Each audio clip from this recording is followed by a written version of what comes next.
This week, we whittle our final 5 down to our final 3. Who are they? And we'll tell you our thoughts. Plus, we evaluate the swimsuit round this week. And finally, do you remember that 911 call at the very beginning of the season? We might finally have our answer as to what that was all about. Here's a clue. It's not about Lolly. All that and more right here on Ambitiously Yours.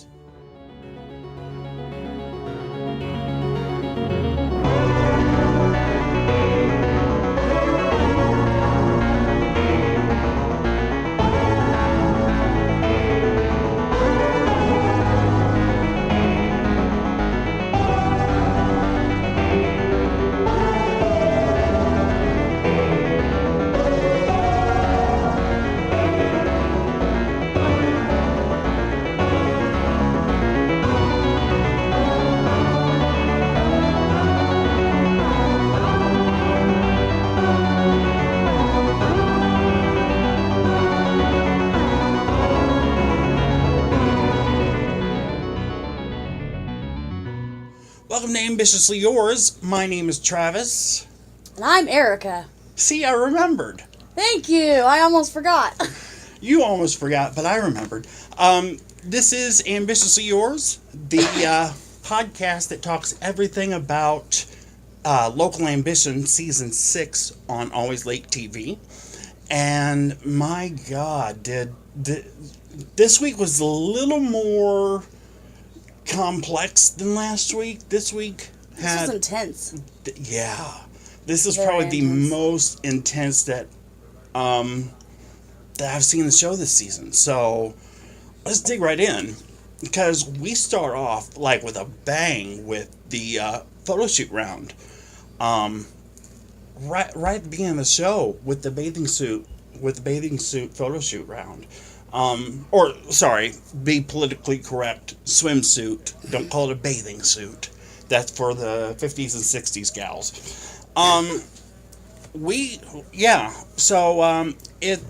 It's a swimsuit spread. And remember, the winner of the special challenge last week, which was Jessica, she got 2 shoots to everybody else's 1. So she got to be shot twice, and everybody else had 1 shoot. So, I guess we start out with the notebook's open. The notebook is now open. All right.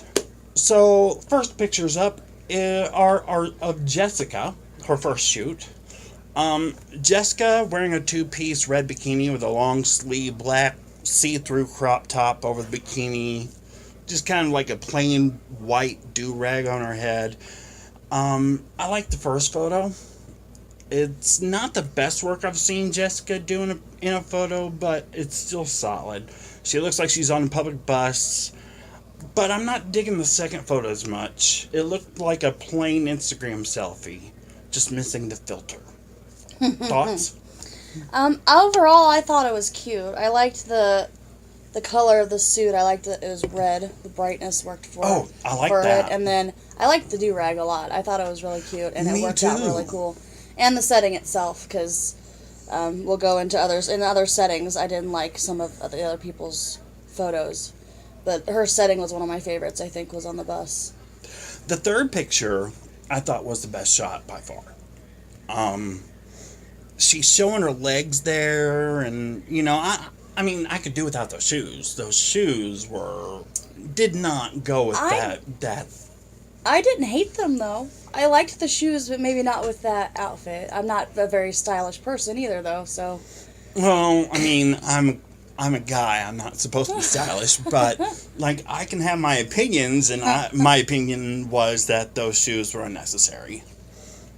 She could have gone barefoot, and would have been fine for me. Or a simple sandal, probably, for, like, something, that kind of shoot. But with the fourth picture, I like the fact that she showed her legs, because her legs are an asset. Mm-hmm. Those legs are long, and, models, that's kind of a thing with long legs. Mm-hmm. And she showed some of her ass, but what really bugged me about that fourth photo was the fact that she lost the do-rag. Yeah, I know. The do-rag just kind of I don't know. I don't want to say it made the photo shoot, but at the same time, it was a very different element without it. Yeah, it separated them too much from the whole shoot. Like that one was too different. I gave her a C- on that. Really? Yeah, I did. I thought it was pretty solid. I gave her an A. See, here's the thing. I'm back to being nice this week, I guess. I don't know. We flip-flop so much. But you know what? I was nice. I was nice overall. I didn't give anybody a failing grade. Second up was Nana. Now, I have to say, over the period of this show that Nana's been on, this was the best photo shoot for me for her. I felt it more. She was wearing a bright blue, white, and pink bikini top and a very light pink bikini brief in another two-piece. But see, here's the thing. I feel with Nana, less is more. Like, the more she does, the weirder the photo gets. And I'm not talking weird in a good way. I'm talking weird in an awkward way. Kind of like, I don't... looks uncomfortable. Mm-hmm.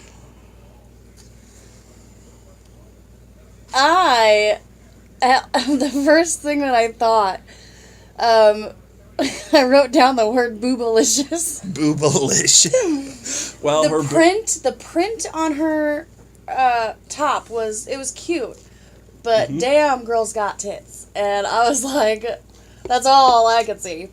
But I didn't like how dark most of her pictures were, and really the setting. Yeah, I didn't like it. I mean, especially for like a swimsuit.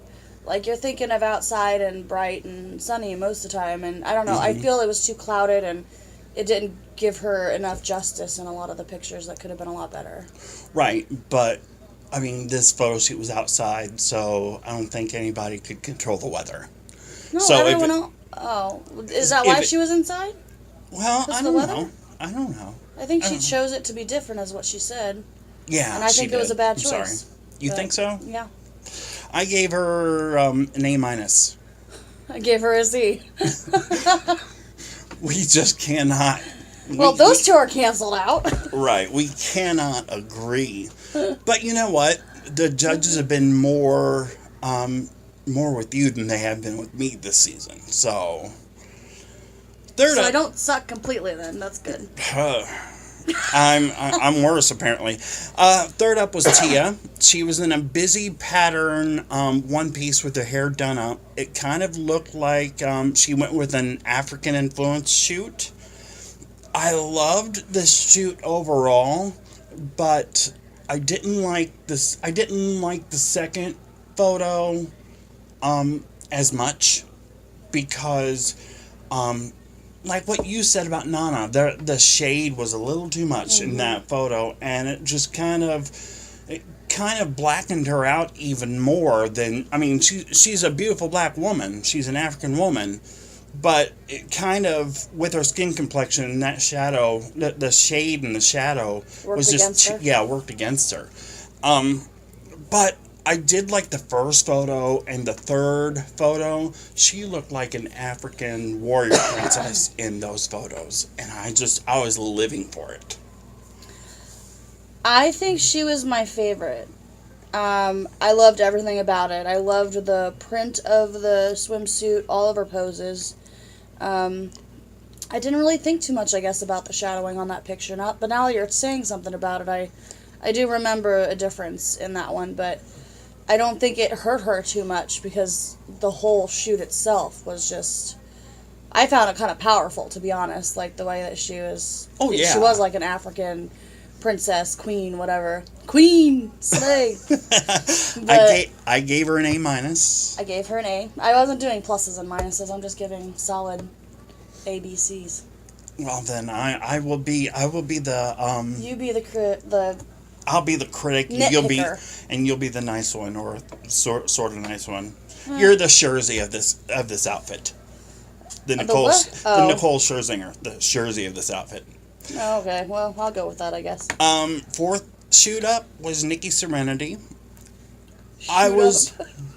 Shut up. Not that way. Sorry. I'm tired. Yeah. Nikki, I found this to be her weakest photo shoot for me. You were going to say something, I'm sorry. I want to know your thoughts about her personalized swimsuit. So if you touch I love on that. I love that because that was the most that showed the most personality in this photo shoot for me. It's like she kind of made a bold move finally on something. And Right, but the whole other than the swimsuit, the whole shoot was just kind of a miss for me. She has a gorgeous face, but like she was covering a big portion of it up with her hair, which I didn't get. Because I think her face is one of many assets for her. She's gorgeous. Don't cover that up. Number 2, some of the poses were awkward.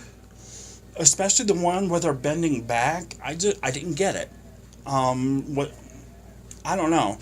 I did love the red lipstick though. That was kind of like a focal point on her face, which again brings me back to the point of don't cover your face with your hair. Mm-hmm. Because that is, for me, Nikki Serenity has everything that it takes to be a successful model. She just gotta get sorted out. Well, and she's still finding herself, I think, still in this process. So it makes sense, I guess, what you're saying. Were you done with your critique? Yeah. Okay, I didn't want to cut you any more short than I have already But had. you're gonna hate my grade. I might agree. I don't know. I wasn't impressed really with anything that she did. Like I said, the posing was weird for me. Although I did like the third pose that she did, where she was hanging off the I remember. fence or whatever. I it was thought like that the was kind of door cool. hanging. Yeah. That was kind of cool because that kind of put me in mind that she was envisioning herself as a superhero. Yeah, it flying was through the air. creative, and I think it showed a decent amount of everything she should have shown. But I mean, the other ones just threw me off, and I didn't like the swimsuit. I don't know why. I just don't. I liked it. I thought it was quirky. I mean, kudos to her for making a decision like that and standing ground for once, but I don't know if I... Here's the thing. Some fashion icons, and there are models who are fashion icons too.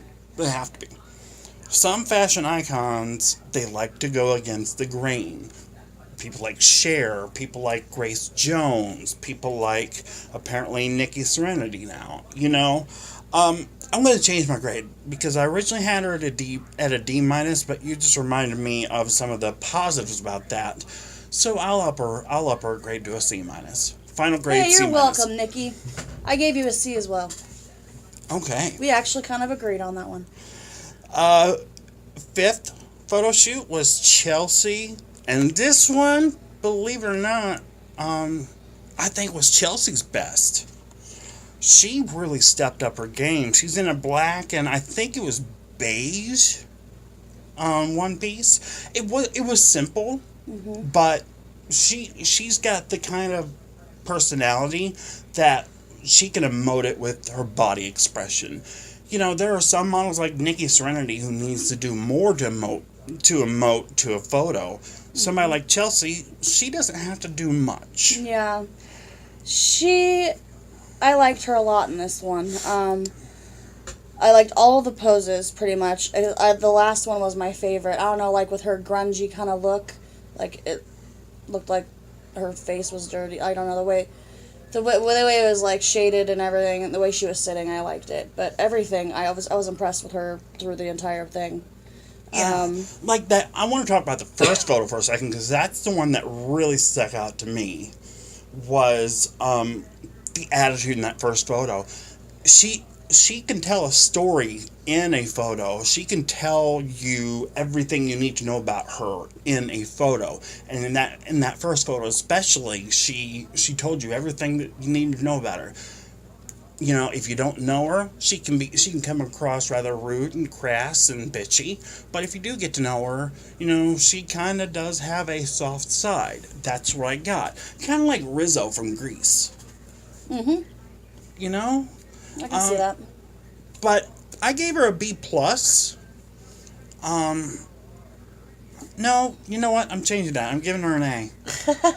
I was gonna say I thought this was her best one, and I'm downgrading her. This is no, weird. I'm giving her an A. I gave her a B, but I'm gonna give her an A as well. Okay, 2 A's, finally, and then yeah, final grades. I'm sorry. Finally, Jessica's shoot number 2. I think she rebounded here. I think she rebounded because a couple of the photos reminded me of Ariana Grande with the hair the way it was and where how she posed herself and what she was wearing with the it was a very petite black 2-piece bikini with like a butterfly cape. And those colors on that butterfly were beautiful too. Yeah, blue and purple. But she really, you could see the effort in this one. She really worked for this shoot. I gave it an A-. Okay, I think I liked her first shoot better than this one. Really? I liked her hair, like you said, and the butterfly. Because the colors against the black, it was really cool. I don't know, I was distracted by her bottoms on her suit. It didn't look like they fit right, or they were baggy or something, and it just threw me off on a lot of it. I didn't see that. It like bunched up. Maybe that's the style of the swimsuit, but it didn't look right to me, and I didn't think it flattered her well, so I didn't really like a lot of it. Okay. I gave her an A-. What did you give her? I gave her a B, because I still liked the theme, and I liked what she did with some of the poses, but it was the actual bathing swimsuit. The swimsuit. Okay, so now we close our books and we find out what the judges have to say here in a little bit. Actually, we don't. We just find out who gets eliminated here in a little bit. But this is weird. Okay, so after the photo shoot, here we are with 2 brothers. They're named Brandon and Nathan Shaw, and they're from a radio show called The Brothers on Whatever. Nikki called them creepy. Jessica said they stopped her on the way to her second shoot. Well, she said that they stopped her on her way to her shoot, but you can tell it was her second one because it was she was wearing the black bikini. Anyway, Nikki comes back on camera to say that the guys were oogling her body, and Jessica was like, yeah, they're looking at my ass and my tits while I'm trying to tell them about this competition and what I'm trying to do, and it was weird. Random. Yeah. Yeah, I couldn't really make sense of it, like, I don't really know what else to say, I mean... Yeah, they sounded like they were setting these guys up to sound like perverts, but they are kind of perverts because, I mean, Tia had fun. She got to learn how to read through porno mags. I guess if you're going to do it, you're going to do it, make it count, I guess, I don't know. She says there are words in porno mags that we all need to know, like breasts. Tia was kind of weird in this episode for me. I don't know. It was... I think it's because, I mean, moving on, Tia walking past Nikki in some room, she's looking upset. Nikki's like, what's wrong? And Tia unloaded a bombshell on everybody and said, well, Chelsea talked to me and said that she doesn't want to be my friend anymore. We're not in an alliance anymore. It's a competition. And we just need to focus on that and distance ourselves from each other. And she was complaining that people were saying that Chelsea was right. Nikki even said Chelsea was right. I'm sorry, Tia. I'm going to say Chelsea was right. That was the other thing I wrote down. This is why this is such a weird episode, because Chelsea's actually making sense. What the hell? Like, I understand exactly what she's saying, and she is right, and...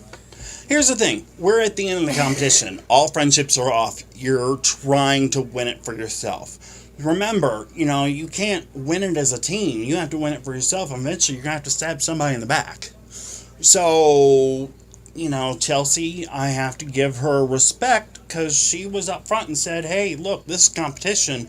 I'm out for me. I'm not here for you. I'm not here to make friends. I'm here to win. So you need to get away from me so that way I can focus on myself. I completely agree. You know, friendships and alliances are fine down the road. Or, not down the road, but like in the beginning of a competition like this. But once you weed everybody out and you're down to like the final 5, 4, 3, it's time that you're in it to win it. You know, you can't be in it for someone else. You have to be in it for yourself. And Tia's like, you know, I was in this, you know, I want to make friends with people. I wanted this a great experience. Yeah, you can still make friends after the competition's over. She was being annoyingly clingy for me in this episode, and I didn't Right. like it. It's a wrong time for that, too. It could hurt her in the end if she doesn't get her head out of her ass and think for herself again like she did at the beginning. And that's when Nikki told her. She was like, hey, you know what? Chelsea's right. You need to be in this for you. If not, you're going to be bounced. Mm-hmm. And Tia, I mean, she seemed to agree with her at the end, but at the same time, she was sad that Nikki didn't like cave to her I don't want to say whininess, her poutiness. I think Tia's gonna be fine. She has 2 new porno friends that she can go hang out with after the show. Oh my She's God. good. Right. She's got goals right now. She's got her reading skills she's honing down on, along with being oblivious to the 2 creepos. So, you know. God. I mean, Tia after that, she hit the confessional and she was saying she understands what Chelsea said, but it hurt her feelings. She said she wanted to make friends here, like I said earlier. Then she makes the mistake of walking up to Nana. Sorry, go ahead. First of all, my first question is, since when were these 2 on speaking terms? I haven't seen them talk of the entire show, I think. Right. I mean, I'm sure Nana doesn't give a fuck. And I'm sure that, well, you know what? Maybe Tia was just looking to be consoled, and Nana was there. You know, and Nana, she'll talk to anybody. Because she's always high as fuck. Right. That's what I wrote by her name for this episode. That's all. Oh, yeah, and Nana said she didn't even remember meeting those brothers. I completely Anything skipped could have over that. Yeah, happened. anything could have happened. Yeah, she was high off her gourd. The entire episode. Yeah, she was. Yeah. But anyway, Nana's trying to get Tia to confide into her, and Tia resists for a little bit, and I hate that. I hate it when people do that. I mean, I'm guilty of it sometimes, too. Just kind of trying to, I don't know, reach out to a friend. When someone's trying to talk you up and then you're still like, oh, really? Are you sure? Like that kind of thing? Yeah. For more, so you can have more encouragement, that kind of thing? Yeah. Play into it? But my favorite line of this whole entire thing, of this whole entire show, comes from Nana again. When Tia finally confesses what's going on and how Nikki kind of put her in her place, Nana's like, you know what? Fuck them bitches. Why am I not surprised she said that? Why am I not surprised? Oh, my favorite ones are coming up from Nana, her quotes, but I can't talk about that yet. But after that, I didn't understand a fucking word she was saying. I was like, okay, I mean, I'm trying to follow along here, but it's all just mashed potato words. I'm sure she thought she was making perfect sense, though. Tia seemed to have made sense out of it. I don't know. I didn't. But hey, you know what? She wasn't talking to me. She was talking to Tia. So if Tia can understand it, I guess that's the most important thing. It's whatevs. It's whatevs. Anyway, we cut to, after that awkward encounter, we cut to Jessica's confessional. She's talking about how everyone has abandoned her. Kind of like a Tia situation. Everybody's abandoned me. I'm alone. And she's worried about going into elimination, being alone, that nobody's going to talk to her. If something was to happen, nobody's going to protect her. Well, that's what I'm getting out of that. But nobody's going to protect her. Nobody's going to, console her if something goes wrong or whatever. So I think she finally realized she's alone in this. Are you talking about the Jessica. part on her where she was She was pretty much talking to herself. It wasn't like a regular confessional. You're talking about... Yeah. Oh, yeah, I'm sorry. Yeah, well, I thought it was a confessional, but maybe... I saw it as her finally losing her shit and talking to herself and kind of like... Oh, she hadn't lost her... insane. I don't think she lost her shit yet. She loses her shit in this episode. Well, yeah, she does, but... I think that was like the prelude to her losing her shit. Because we come back from commercial break, and Colie, man, I have to give her an Oscar for this performance, because she's getting really emotional and talking about how she loves all the girls. She's going to test all the girls. But here we go. It's elimination time. We're going to find out the top 3 of this season. First girl eliminated is Jessica, and who didn't see that coming, honestly. She says she loves Jessica, and I put those in quotes, and compares her to being a mini version of Colie herself. She doesn't believe Jessica deserves to go home, but it's a formality since there will only be one winner. I made that sound too dramatic, didn't I? But it is dramatic. Like, there will only be one winner. True story. So everybody else has to be eliminated somehow, some way. That's usually how it works. Unless you're Lolly, and then you get murdered. Oh, God. And this was the sad part for me. Nana, second girl eliminated. That's why I've been jutting my lip out this entire episode, because I'm so sad. My girl's gone. This competition will be definitely different without her. Yeah, I know. Because she brought the fun in this whole entire season.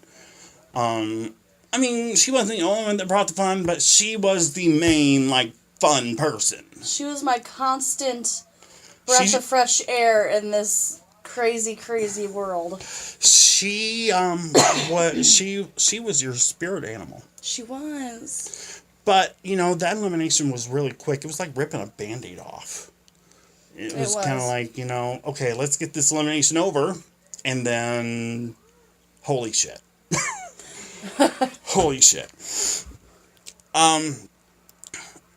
Nana, after the elimination, after everybody gets done hugging each other and blah, blah, blah, Nana jumps into the parking lot in time to hear Jessica lose her shit.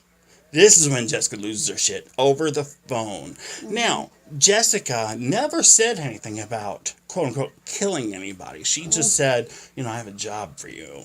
I should be the one that wins this competition. I've worked the hardest. I deserve it. I have a job for you. Teach these bitches a lesson. And then Nana calls the police and is like, Jessica is threatening to kill everybody. If I tell you my location, you're not going to bust me for weed, will you? This is where all my favorite quotes come from, because she goes, she goes, Ghostbusters are on vacation. Says, I have to call the police. She calls them police. Police. And then, she's on the phone with them. Now, since I told you the location, you're not going to bust me for this weed, right? She's like, I get a get out of jail free card on this thing. I found it hilarious. What was up with the Barbie? I don't know. Was that her own version of losing it? Because I think she needed a new friend. She didn't want to talk to anyone else, so she has a booby Barbie doll hanging around. I don't know.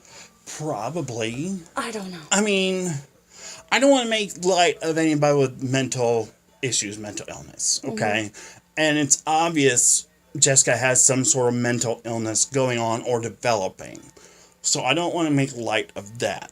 But, oh my God, woman. There's help out there. Yeah.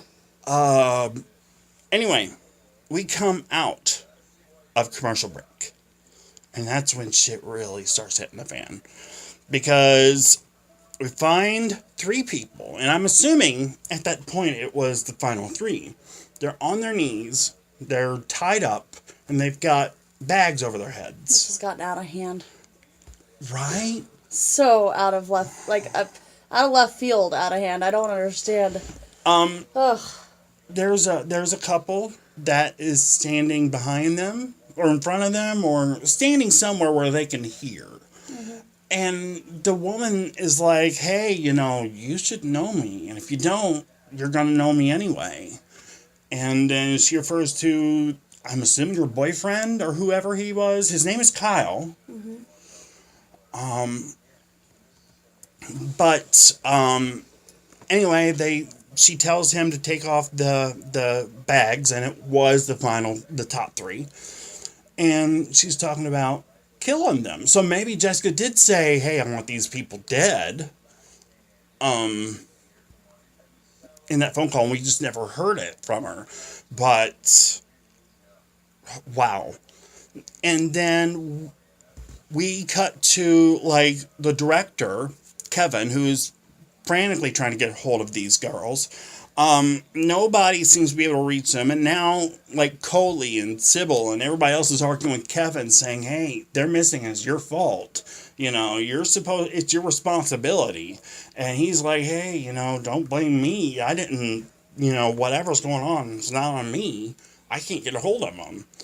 And so, I mean, the shock of everything going on, and then enter Detective Quick. Yeah. He informs them that he got a tip that a few of the castmates have gone missing. That kind of brings me back to, remember that 911 call towards the beginning of the season? Yeah.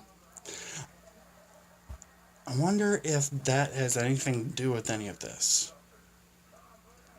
You think they're coming full circle with it or something? Maybe. Maybe the season is coming full circle. Very artistic of them. Right? Maybe the season is coming full circle. I mean, the 911 call at the beginning of the episode, or at the beginning of the season, was more frantic because somebody had died. And the 911 call that Nana placed was not frantic at all. It was like, hey, I know something's up.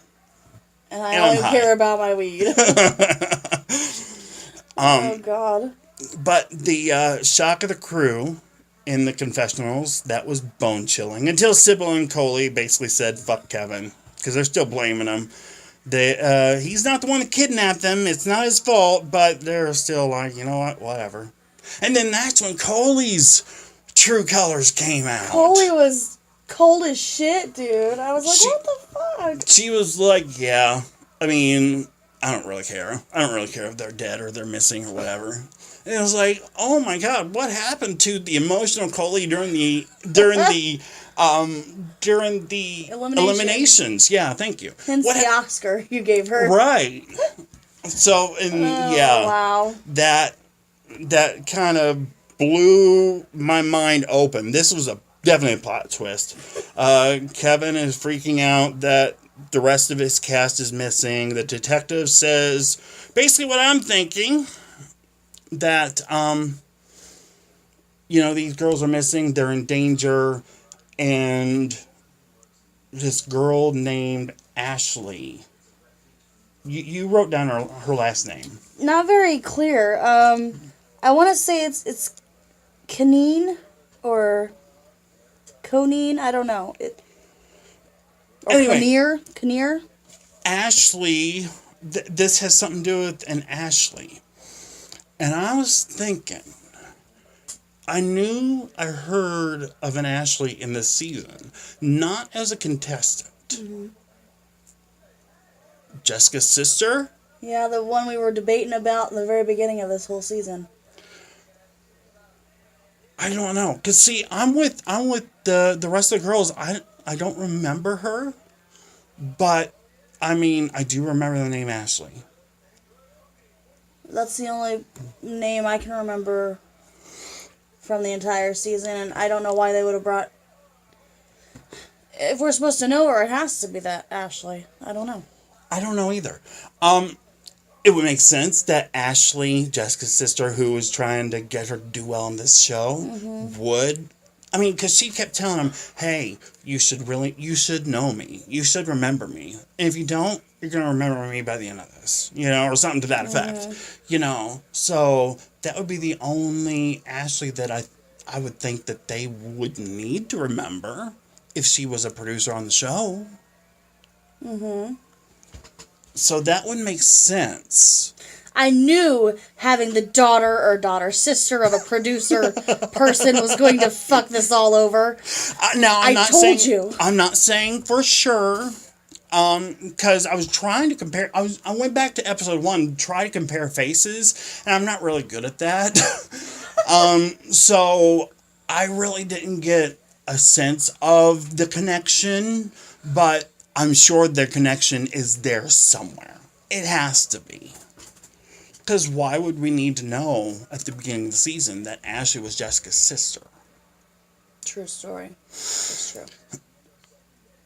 So, we cut back to the 3 girls with the bags over their heads again. They're locked in some sort of, under crawl or whatever they're in. It looked like it was like a, the homes that were built in the 1950s, they had a crawl space for, tornadoes and stuff. When they didn't have basements, they looked like they were locked in some sort of crawl space. Not even probably remotely accurate, but it reminded me of, underneath the bleachers, kind of.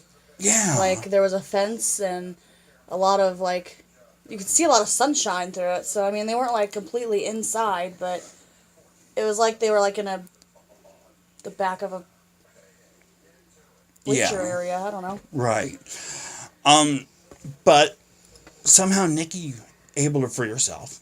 And she frees the other 2 girls. And then they start immediately bickering at each other. It's like, come on, you two. This is not the time to do this. You're about to be killed. During this part, I was rooting for Nikki. Push her over harder. Nikki just snaps and she's like, shut up! Because they're bickering over, let's end the friendship, blah, blah, blah. And it's like, this is not the time. Y'all are about to die. Who gives a shit if you're friends or not right now? Come on. Right.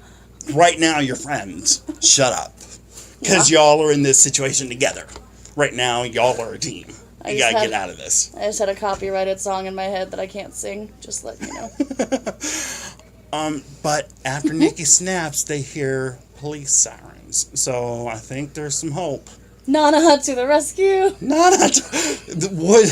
That would be so cool if she stole a police car and just came in and was like, this is bullshit, I'm breaking out of this. I would have been here earlier, but I got lost because I was too high to remember how to get back to the studio. That would be so funny, but I would not put it past her. Nana needs to sweep in with a cape and superhero costume, holding her bong. Holding her bong. Super stoner. Yes. Yeah. Go get it, girl. See, I think she'd like that idea. She would. Super stoner. We're spirit animals. We're Twinkies. Yeah, but I'm the one that came up with her superhero name. True. But anyway, so are the final 3 going to be able to make it to the final elimination? Are they not in the bad way. Right. Right. Yeah. Are the final 3 going to be able to break out of the situation and continue with the competition? Is the competition over? We'll find out next week, because next week is the finale. It's a season finale. We're here already. It's going to end one way or the other. Let's just hope it ends with everybody staying alive. But with that 911 call at the beginning, I kind of have my doubts on at least one of them. Really? Yeah, I don't know who. Because I can't make out whose voice it is on that 911 call. Yeah, no, I don't know either. Out of the 3. Or even, could be someone else, I can't make out whose voice that is. So I don't know. Do you think anyone knows besides Nana about Jessica's involvement? Or you think she flew the coop and is running now? She's got him taken care of, so... I don't know. That's an interesting question. definitely. Well, because that'd be something twisted she would do, make a fake 911 call to try and prove that she's innocent and try and help them. Oh my god. You know? It scares me that I think of this shit. I probably just ruined it. That would be what she would do, though. It would be. But you didn't ruin anything because we don't know. You know, nobody knows. We won't know until tomorrow night. Anyway, that kind of ends the show for us this week. And I went blank. No, actually, that ends the show for us this week. Catch the season finale of season 6 of Local Ambition on alwayslatetv.com. And then you can check us out the following Sunday when we wrap everything up. And, yeah, that would be it. Can't wait for some answers. Me neither. Every question is probably going to be answered next week. So, anyway, for Erica, I'm Travis. We'll talk to you guys next week.